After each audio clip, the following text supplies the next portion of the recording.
Hi, my name is Ahmet, and I'm the Operations Manager at FleetSpark. This is the 5th video in our Trucking 101 series. In the previous video, we walked through the basics of setting up your trucking business by registering the company, getting your EIN or tax ID number, and opening a business bank account. In this video, we'll break down the specific licenses and registrations you need to operate legally as a trucker. To operate as a semi-truck owner-operator in the US, you need 4 things in place. The right driver qualifications, starting with a commercial driver's license, a properly registered business entity, the required insurance coverage, and an ongoing compliance setup, plus the core operating registrations like your USDOT number and MC authority. At FleetSpark, we help you secure your federal operating authority and set up the insurance coverage you need to activate and operate compliantly.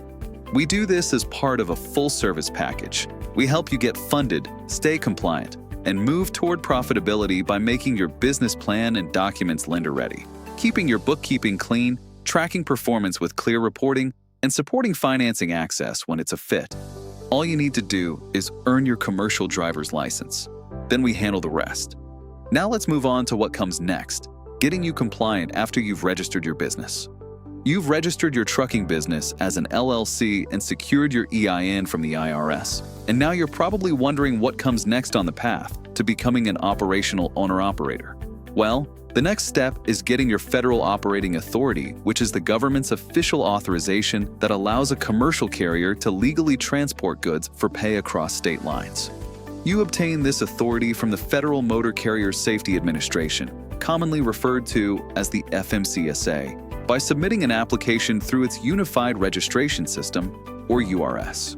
Once submitted, the URS creates your USDOT profile, which you use to complete and file your MC authority application. Your USDOT number is your safety identifier. The FMCSA uses it to track your compliance and safety history, things like inspections, roadside violations, crashes, and audits. Insurers also reference your USDOT profile when underwriting and pricing your coverage. Your motor carrier number, or MC number, is different. It's your operating authority or the legal permission to transport regulated freight for hire in interstate commerce.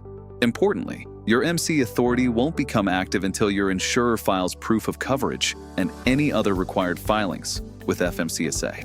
Until then, the authority stays in a pending/inactive status. So federal operating authority is really 2 things working together. You must have an MC number, and that authority must show as active with the FMCSA. In addition, the FMCSA requires you to designate a process agent. That means a representative authorized to receive legal papers on your behalf that covers every state where you operate.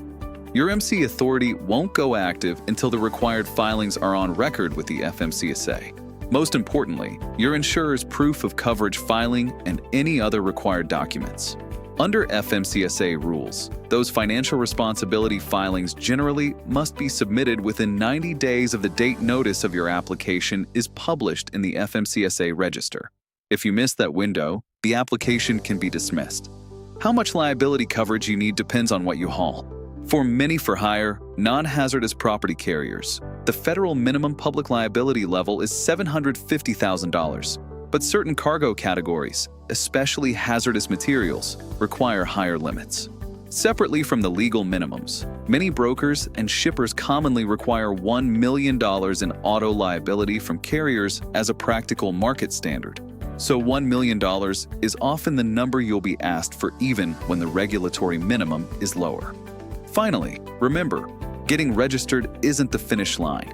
Legality is ongoing compliance. After you're active, you'll face recurring renewals and filings. Some are fixed federal requirements, while others depend on your truck's weight class and the states you run.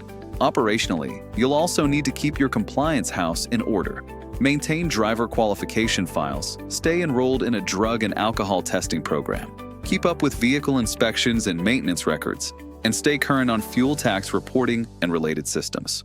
To recap, if you want to become a successful semi-truck owner-operator, start by earning your CDL, then set up your business entity, obtain an EIN, and open a business bank account.